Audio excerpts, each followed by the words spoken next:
Hi, welcome to my podcast, Stories by Vera V. Today I'm joined with a very special guest, Isabella Flores. And we'll be discussing what's it like being an ice dancer. Interesting stories by interesting people.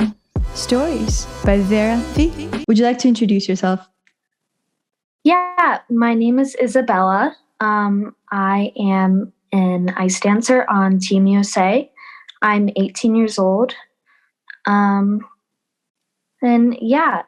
Vera and I met through Instagram. So I love your account. Dude, before we start though, I remember you posted this one video. It was like of you skating and you kind of were bent backwards. Do you know what I'm talking about? Okay, maybe if it was like a lift that I was No, doing. I think it was just you. Like you were just all the way back. And I saw that and I was like, oh my gosh, how is that possible? That was so cool. Well, thank you. I definitely have some back problems going on. Like I stand like with an absurd arch. And like every day by the end of the day, I'm like hunched over and like my back. It's not good. But I mean, I can do some kind of cool stuff. So is that from ice dancing? Back problems? Like, could that be a cause? Yeah, it definitely is. It's probably both the way that I stand and also my lower back is super flexible, just like over the years. So it takes a lot of pressure. Yeah. But you know. What's today been like for you so far? Have you had any training? Yeah. So typically we train from 10:45 to 3. And for those hours we're on the ice pretty much back-to-back sessions. So we just came back from a competition, so it wasn't quite like high intensity like it usually is. So since we came back, we're kind of like revising things and polishing. And then in the coming weeks, we start like doing our programs repetitively and kind of like the high cardio stuff, like cleaning things up and making them final. But then after we skate, we do off ice. That's what we call it. So today we did ballroom dancing, but sometimes we do stuff like modern dance, ballet, acrobatics, kind of like all over the place. But that's so cool. Very diverse. Which one's your favorite to do off ice? I don't really know. I enjoy doing acrobatics, which is like our lift training and stuff. But I'm not gonna lie, I'm not very good at it. I can do like a front flip maybe on a trampoline. You know, like I'm not very skilled, but we're getting there. I also like doing ballet. It's probably one of my favorites, but it's hard. Yeah. So, and at the end of the day, that's not really what you want. But yeah. I feel like ballet is very technical. Like it takes a lot of effort for it to look effortless. Yes, for sure. And I'm by far like not the best at ballet. Like I make this joke that I'm an ice dancer and you'd think I was like good at dancing, but I'm not. And I'm pretty sure like I embarrass myself more dancing than I should. But ballet is like one of the things that you can just like make it kind of look pretty. And like I know I'm not technically very good, but I can kind of like BS it a little bit better. So okay, as long as you like doing it though, that's what matters. Yeah, I do. And you also said that you came back from the competition, right? How was that? It was a lot of fun. We were in Georgia for the US qualifier. So essentially you need to go to this competition to qualify for nationals. And I think there was maybe 17 teams at the junior level, which is the level I'm competing this year, and 15 teams can go. So it's not like a huge like risk. But yeah, that was our first competition domestically for a couple months. So it was good to kind of see where we're standing in the country right now. You guys got first, right? Mm-hmm. That's so cool. Yeah, so next is nationals, obviously. Yeah. So there's a couple other teams that weren't there that we'll be competing against, which I think will be really interesting, and I'm looking forward to a lot. But yeah, nationals is always a lot of fun too. No, I bet. Do you get nervous? Oh yeah, I get really nervous. I found like it's kind of just about how you handled the nerves like when you're on the ice. We went to Poland recently, and we were having like a pretty solid season, like decent skates for competition. And then we went to Poland, and it was like every practice, it'd be like, okay, we'd kind of like get into the groove like after 5 minutes or so, and then something would happen and I'd like fall out of a lift, or like I'd repeatedly do like bad things. And then I think it got to my head.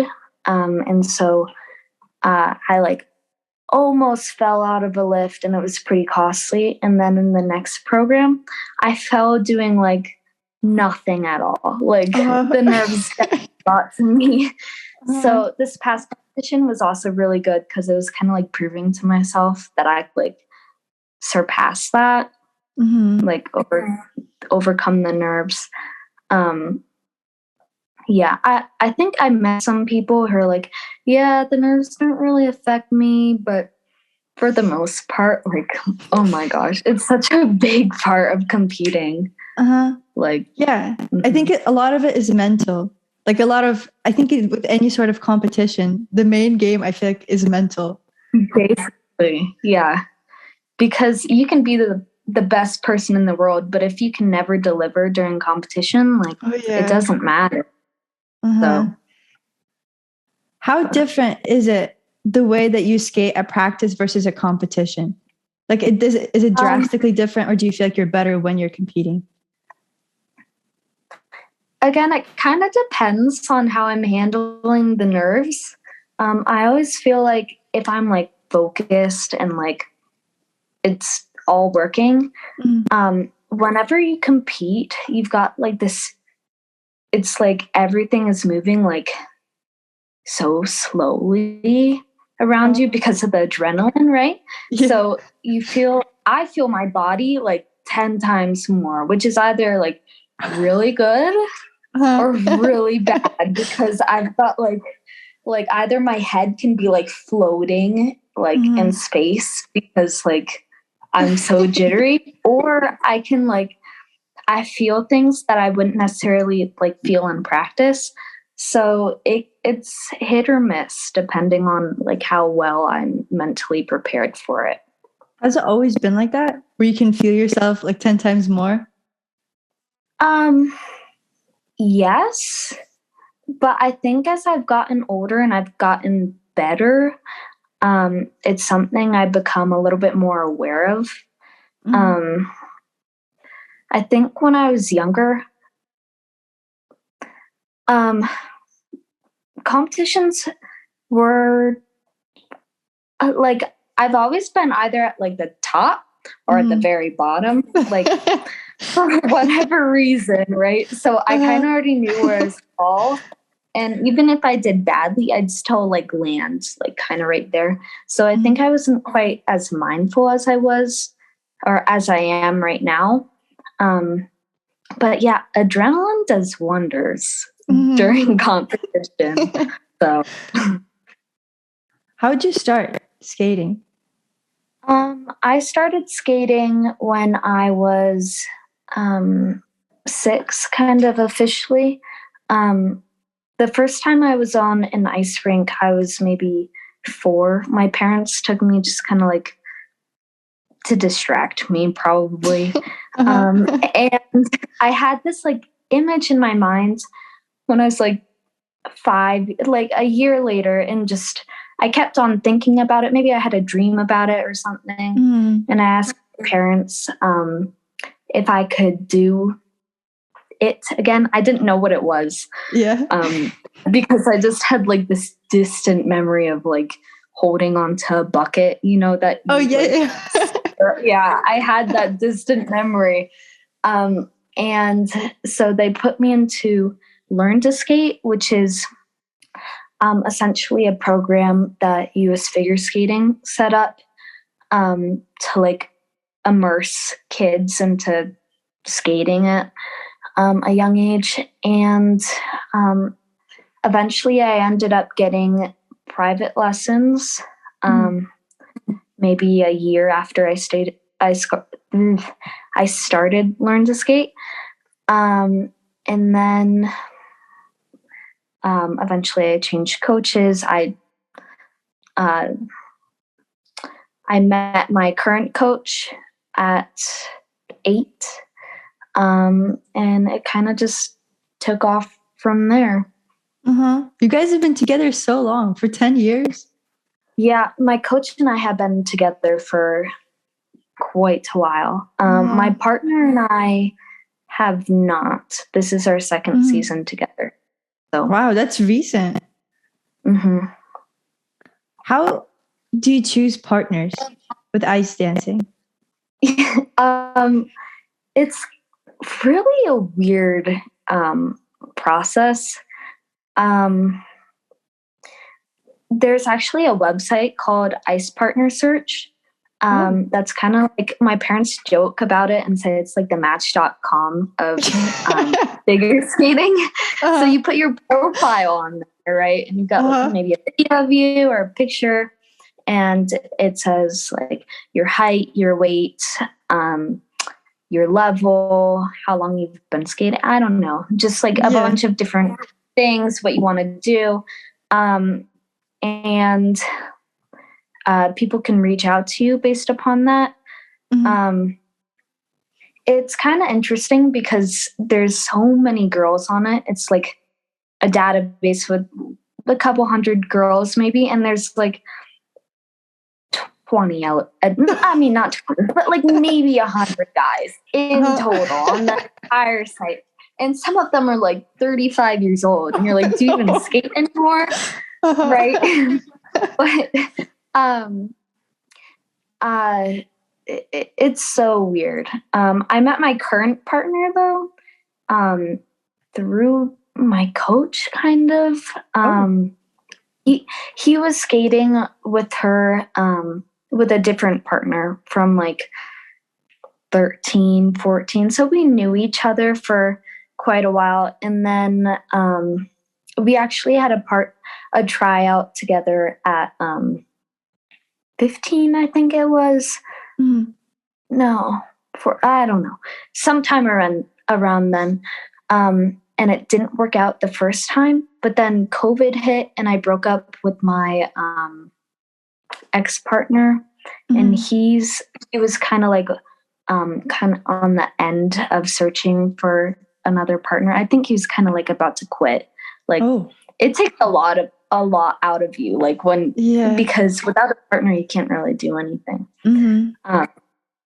And I contacted him, and things just kind of went as they went. So, but have you ever thought about doing solo figure skating? Yeah, I used to do singles, and from like 6 to 12, I did singles, and I was not very good. Like, so you know how skaters, like, they do these amazing jumps, and Oh yeah, right? They're like doing 3-4 rotations in the air. I could feel my best jump was 1.5 rotations. And every time I would land it, you would hear this like big boom from the end of the ice because I'd like flat foot it. And I was so bad. Everyone would always know when I was jumping on the ice. So I kind of gave that one up when I was 12, like officially. I had been doing ice dancing, which luckily no jumps, but since I was 8, and then I like officially went like all into ice dancing, no more singles, no more jumping when I was 12. And while I was searching for a partner, there's like a solo dancing circuit that you can go into, but it's only national, so it's not quite as competitive. But it was kind of something that I did while I waited for a partner. So the search for a partner kind of takes a while, huh? Yeah. The longest one, I don't know. It always seems like forever. It typically takes like anywhere, maybe around a year. Finding Dima, my current partner, like the time period between the breakup of my ex-partner and my current one was not very long at all. It was pretty immediate, but that doesn't usually happen. And it just kind of worked out that way. But I know some people searching for a partner, and it's been like over a year, definitely. Oh, wow. It depends how good you are, too. Yeah. And whether you're a guy or girl, because guys can definitely find partners a lot easier. Not very fair. But yeah, no, for sure. So when you're in the break between waiting, what are the other options besides doing solo dance, like you mentioned? Not really anything. Yeah. It's kind of, it's unfortunate, really. You can test. So there's like, in order to compete at a certain level, you need to test dances. Like if you can imagine doing ballroom dances like tango or waltz, you have to test that dance. And once you pass it, you can kind of like move up to another level. I'm not quite explaining it super well, but it's hard to explain unless you like see the certain circuit. But sometimes people use that time period. A lot of times they use that time period to test and kind of like progress through the levels. So that way, when they're actually competitive, they don't have to spend time doing those tests. Okay, that makes sense. That's very efficient. When did you know you were serious about it? Or did it just start off as a hobby? That's kind of a hard question because I started it so young. It was always kind of like, I want to go to the Olympics. But you say that when you're 6 years old, you know? So I think as I got older, it kind of like I started to realize like how big of a dream that is. And I moved, just life happened.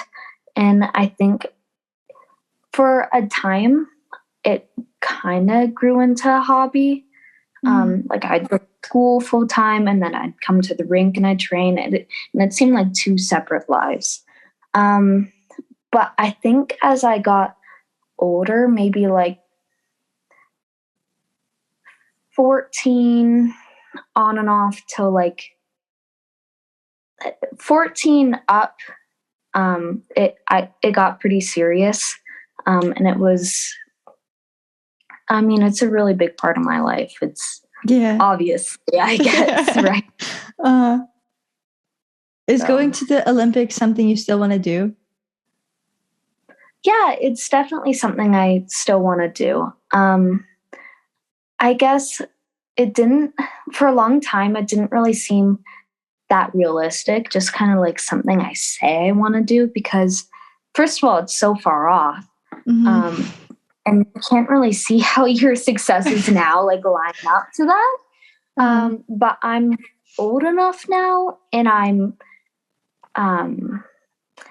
in the position where I think if we work hard enough and if the stars align, it's something that I would love to do, and that is something that I want to work towards in the future. Mm-hmm. Do you have a specific vision of yourself, like winning the gold medal or anything? I wish I did. Uh-huh. I wish I could say like, but I think in a way, like, I don't want to get too ahead of myself. Yeah, I don't want to be like, even in my head, I want to be humble. You know what I'm saying? Like, I don't want to be like, yeah, I'm going to win Olympic gold. It's just kind of, it's such a far out there vision that it's something that I hope to do, to go to the Olympics and do well. But I guess we'll see. So taking it as it comes. Yes, exactly.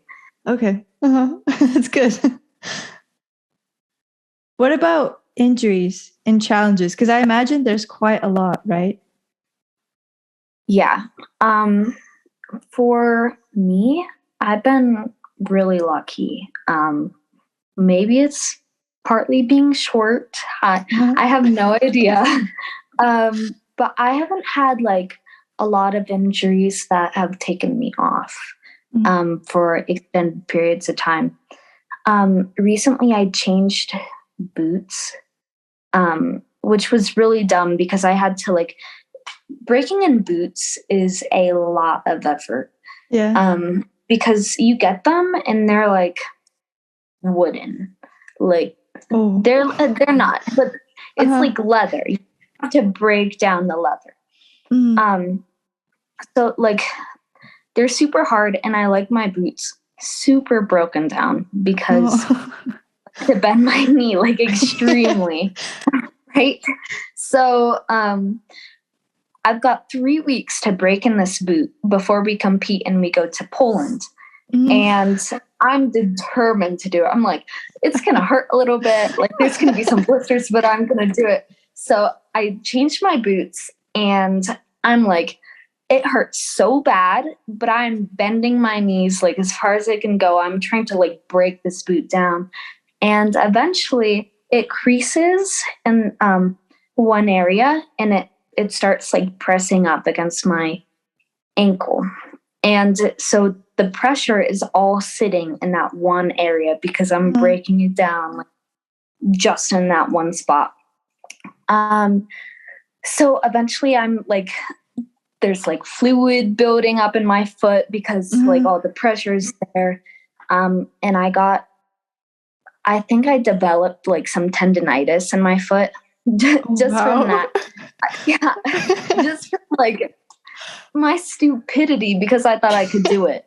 So I end up switching back to my old boots, which are so broken, like they're green, right?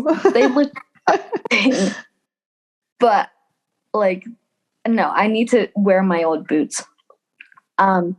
So now my feet are still kind of messed up from that. It's not super significant. I had to take it maybe like 2 days off and like did some half days. Like it kind of messed me up for like a week or two. But yeah, now it's fine. It's just I have to keep icing, and I take ibuprofen prior to getting on the ice. it's not painful so much as it's uncomfortable. Yeah. Which you don't really want when you're trying to do like super precise movements. So that's like luckily the worst one I've had for quite a while. Other than that, I think my partner has some knee pain that just doesn't seem to go away. I think he also has tendonitis in his knee.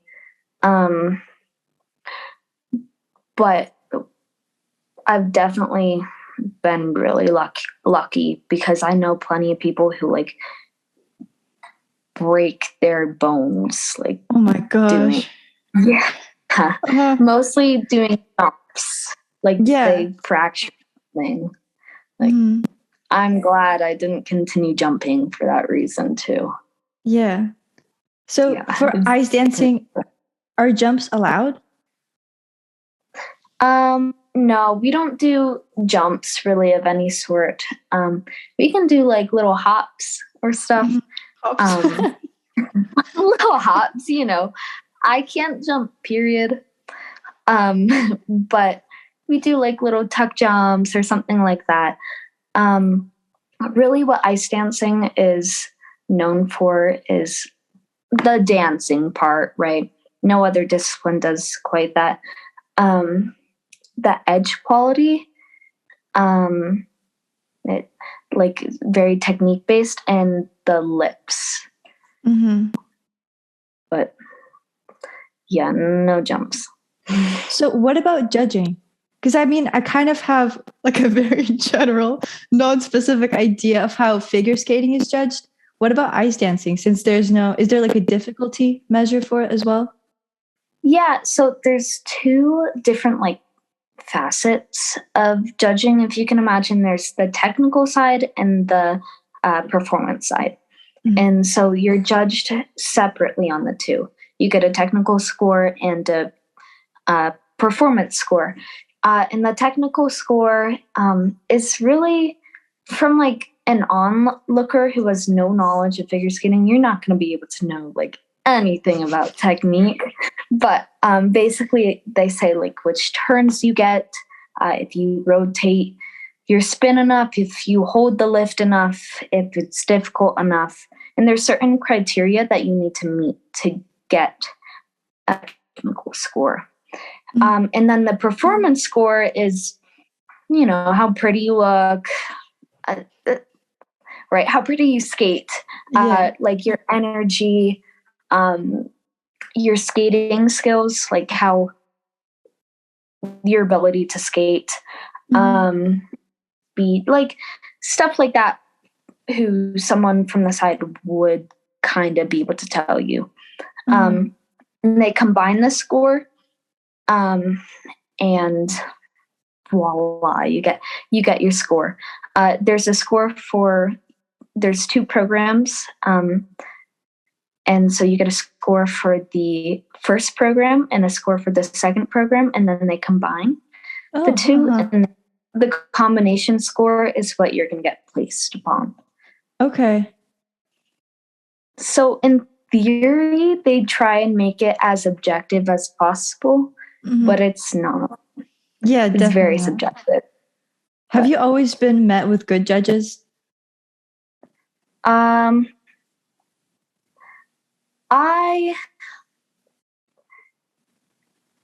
Figure skating is pretty political. So I'm not going to say yes or no for that because I don't really know. But like you can go into competition and they don't expect anything from you. And you know, they might see you like in practice once or twice before, because that's also another thing. Judges go and watch your practices before you compete at like higher competitions. And so they might like see a few things about you, and they can kind of like have their preconceived notions. But if you go into it and they're expecting someone else to do better, it's just more likely that like it's the odds are slotted against you. There's also it can be kind of sketchy at times, if you can imagine, like judges talk to each other. They want one team to do better than the other. So yeah, I'm not gonna say like we had good judges or bad judges, because I don't really know what's going on behind the scenes. But this year they've been I think pretty generous to us. So we'll see how we compare like to the rest of the world. Do you know of the Netflix documentary series called Bad Sport? Yes. Have you watched the one with... Yes, I just watched that like a couple months ago. That's exactly what I'm talking about. Like they talk to each other. Like there used to be a system, the 6.0 system, which is do they still have that in gymnastics? Do you know? No idea. Okay.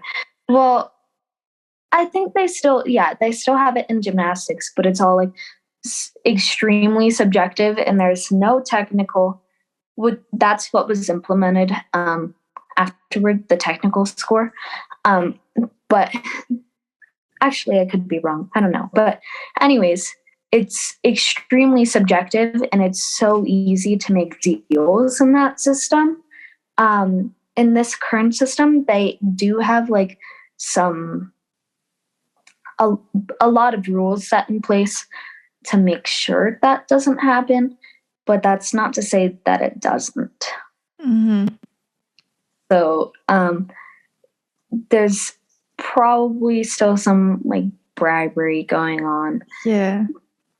But I mean, not something that you can control, and not necessarily like at this level. So weird stuff goes on that I don't necessarily know about. So you guys right now, you're competing at the junior level. When do you think you're going to move up? Like, is that in the plans anytime soon? We're planning on moving up to senior level next season. There's an age limit. So since I'm 18, next year I'm ineligible to compete at the junior level.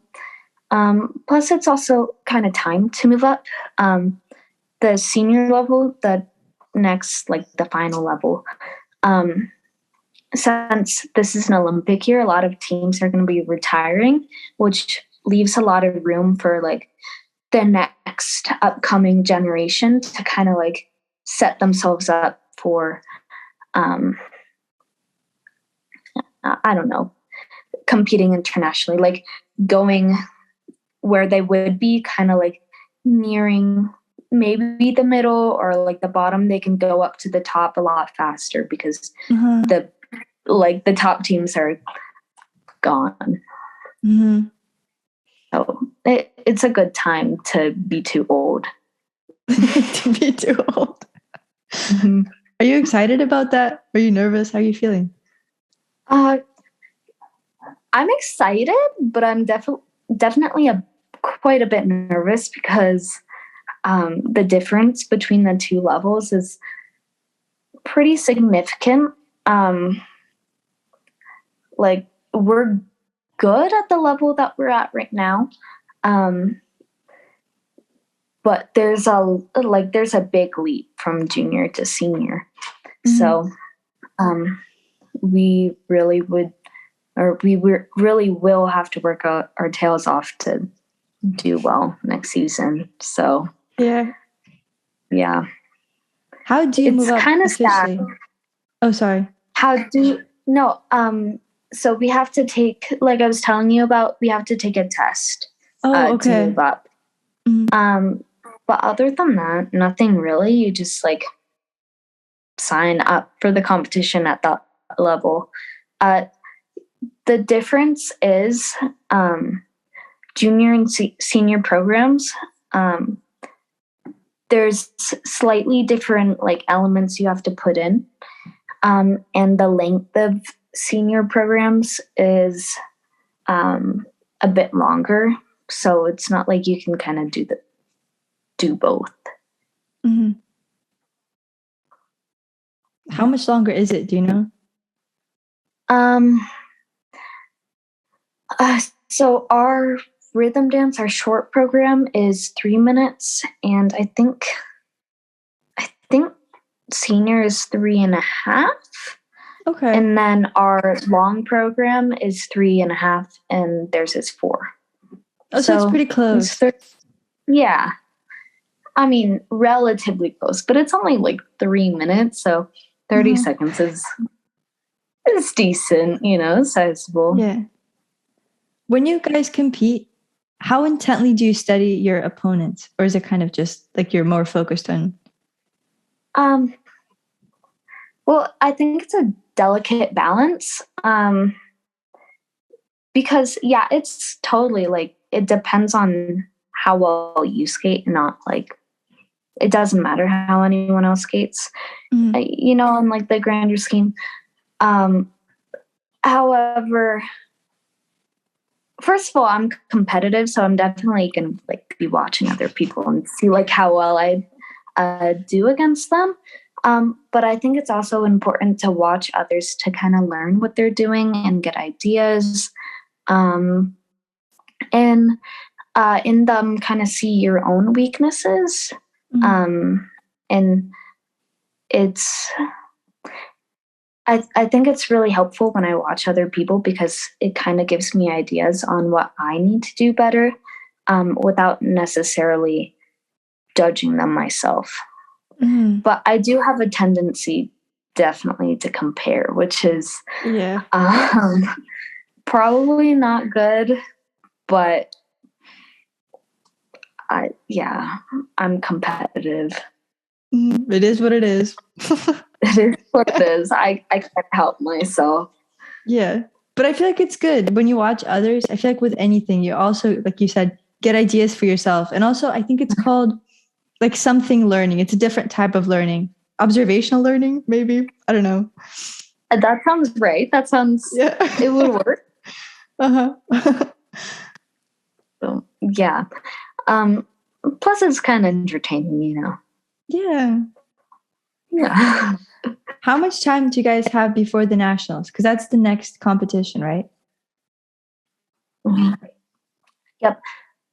Nationals is January 4th and 5th, I think. So we've got just under 6 weeks. So you guys are going to start a whole new programs, or? No, so we have the same program like the entire season. So we choreographed ours this year at the end of March. We did it really early. To be honest, I have no idea why. I'm sick of these programs, and we have them at least 6 weeks more, if not like 4 months more. Wow. So it's a full year of doing the same thing over and over. But yeah, we choreographed a new program for next season. We just stick with the same stuff. And maybe we change things inside it.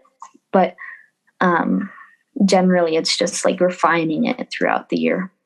And with that, since you do it for almost a whole year, how do you spice it up for yourself? Because I think about like singers when they go on tour for like a year, but they can sing their song differently, right? You guys, can you do that? Oh, that's a good point. Well, first of all, we do make a lot of changes. But kind of like as it progresses, you focus like really fine-tune things, like your arms a little bit to the side. I don't like that. It looks like a square. It makes me look like a square. Right? So I have to bring it in front of me, or like my foot isn't turned out enough, so I need to turn it out a little bit more. And there's so many moments in that in the program like that. It's also like pushing more, or the lift looks bad, like I need to like stay tighter. Like there's a lot of things. it I wouldn't say it necessarily gets boring because every time I do the program, I still get anxiety. Yeah. Like, it's so silly, but it's 3.5 minutes and it takes all the energy out of me. So I get like anxiety, like, I don't want to do this because it's going to make me tired. And then like, you don't want to make a mistake every time, but that's kind of just part of the process. And like another big part of it is creating like the mental, how would I say this? Like for me, I associate images or words with movements that I do and like little reminders in the program. And it's kind of like throughout the season, I kind of like develop those into maybe I change the word or I give it like different meaning. It's like an unconscious thing. But like as I make corrections, I gradually like adjust it. So what I say at the beginning of the year is not going to match what I say at the end of the year. It's kind of interesting, but that's very interesting. I've never heard of that, but I feel like that's a specific way of memorizing things because I've heard of that method, but I just didn't know it could also apply to skating. Yeah, it's just kind of something that happened. It's not like I looked it up or anything. But like if you're, my coach, she skates like us alongside us, like when we're skating, and she like shouts things at us. So like maybe that's kind of like where it came from. Like in my head, like I yell like, whatever, I need to like push more here or something, right? But sometimes like it's evolved as I've gotten better into like I can think a feeling into it, like being light, like if that makes sense, or like I don't know. It's interesting.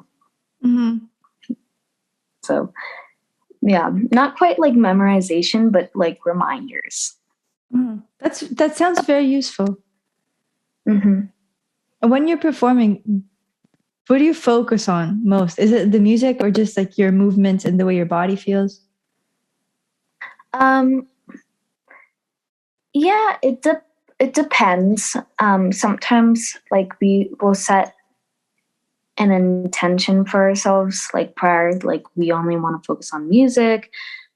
But generally, I would say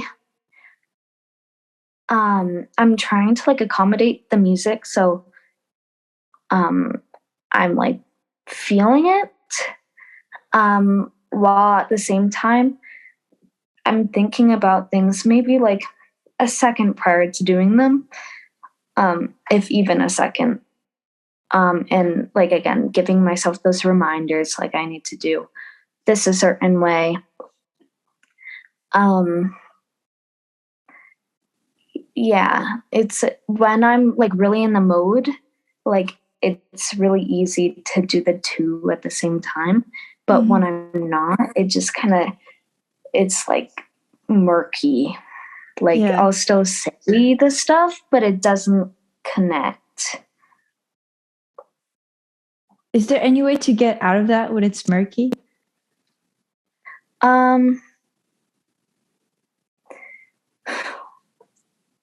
Yes. Do I typically get out of it? No, not for the day. So sometimes I kind of just need like a reminder. So not a reminder, but like I'll wake up from like my coach. She'll say, "You're doing awful today. Like, what are you doing?" You know. But I think it's kind of important to like have clear intentions for what you want to do, either at the beginning of the day or like as you're skating.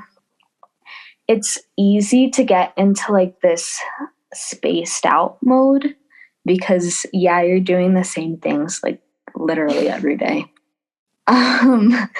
But um yeah, and also just some days are going to be better than others. But Mhm. I think it's something that I continue to work on. Uh-huh. How do you feel after a competition? Just tired or? Um yeah, after I compete, I don't even know why. It's like I ran a marathon, even though competing, like we do nothing all day. Like you wake up, you like, I don't know, you go for a walk, you skate maybe. We skate like very little when we compete because it's like purely competition. Mhm. There's such little ice time that you can, and then you don't want to tire yourself out. Yeah. So it's a lot of resting and kind of doing nothing, and then you compete, and it takes so much energy that you might not necessarily feel when you're out there on the ice. But afterwards, like I feel like I did a full workout that day, and I've got like nothing left to give. Um, and also, it depends on how well you do. Um, if I don't feel like I did well, I immediately am extremely hard on myself. Mhm. Um, and um, yeah, the I feel like it's a very like vulnerable time after you compete, where at the same time you're super vulnerable and like the emotions are there, Uh-huh. because you just kind of like exposed yourself. Um, but at the same time, like everyone is watching you for those like actually really the next 2 hours until you like leave the rink. So you have to like keep it together, like regardless if you're happy or sad. Like that was a learning moment, like either way. Mhm. Um, and meanwhile, like you got like the inner workings, like my coach will be like, that was not good. Like, and like name all the things that I'm doing wrong. And then meanwhile, I'm like, oh my gosh, what was that? And just like angry at myself. And then like, my partner will be stoic. Uh-huh. So yeah, it's really quite the time after you compete, I especially on bet. those bad. Yeah. What do you like to do when you come home from that? Just distract yourself? Yeah. Distract myself. Um, it really feels bad for quite a while afterwards. I mean, it's not like anyone's angry at you, Mhm. but like the amount of like disappointment you feel in yourself when you don't give it what you think you could have. Um,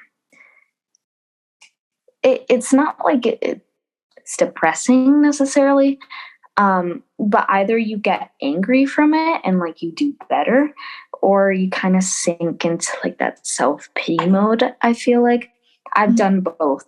Like, Yeah.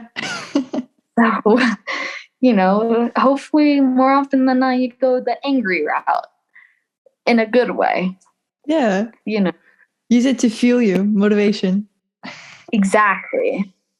And yeah, use it to fuel you. Uh-huh.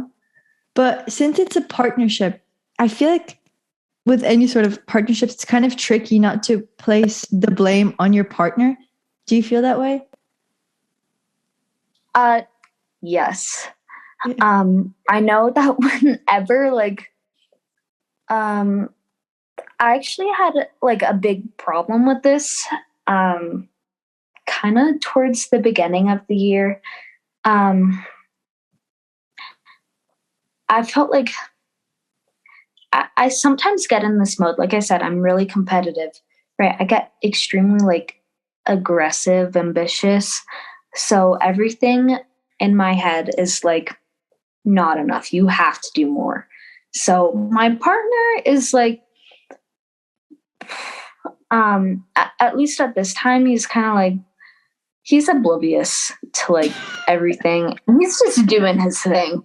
He's really great. He can practice like pretty calmly, and but meanwhile I'm like freaking out in my head, like, you have to do more. He's not moving fast enough. He's not helping me enough. And so I'm blaming him for like all these things that are like not something that we need to even be thinking about. And like, I can fix it myself. It's not his problem. So that's definitely like something that back a couple months ago I spent a lot of time like trying to work on. And it happens to him like vice versa too. And I get annoyed at him when he does that, because I'm like, it's not my fault. Like, I can kind of do, like, you can fix that too.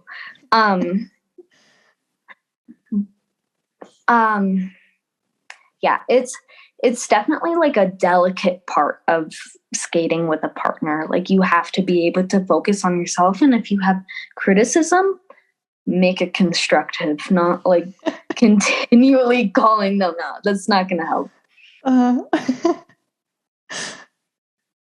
That's funny. I feel like just looking at it from a side perspective.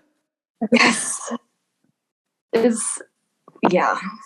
It kind of, it takes away from practice time too, because instead of like working things through, it just kind of becomes like clashing against each other. Yeah. It's very unproductive, but yeah. This has been such an interesting conversation. Yeah, I've enjoyed talking to you. I'd love to have you over for part 2 sometime, because I feel like we covered a lot, but like I just have so much more I want to know. Yeah, I would love to do that. Thank you for coming and being my guest. I really appreciate it. Yeah, thank you for having me, Vera. Do you have any final remarks? Not really. I enjoy seeing you every day. Yeah, it's every day. You're like at the little bubble at like the foremost left of my feed, because I'm always like clicking on your stories. I think it's really motivational. Yeah, you're always like doing something, which I can respect. Like, there's the bad days, but you're still out there grinding. Like, yeah. Meanwhile, I'm like, I have my own personal struggles, and I'm like, you know what? No Instagram today. I'm too lazy, but I respect you. Like, I can't do that. I watch all of your stories too, especially like I like the ones with the bruises. Yeah. There's a few too many on there. Yep. Yep. It's like every other day. Yeah. Or like looks painful. Pretty colors on the legs. Yeah, exactly. Like green, purple, brown, everything. Got a whole rainbow on there. Well, anyway. Well, thank you for having me. Yeah, thank you for coming. I'm going to stop recording now.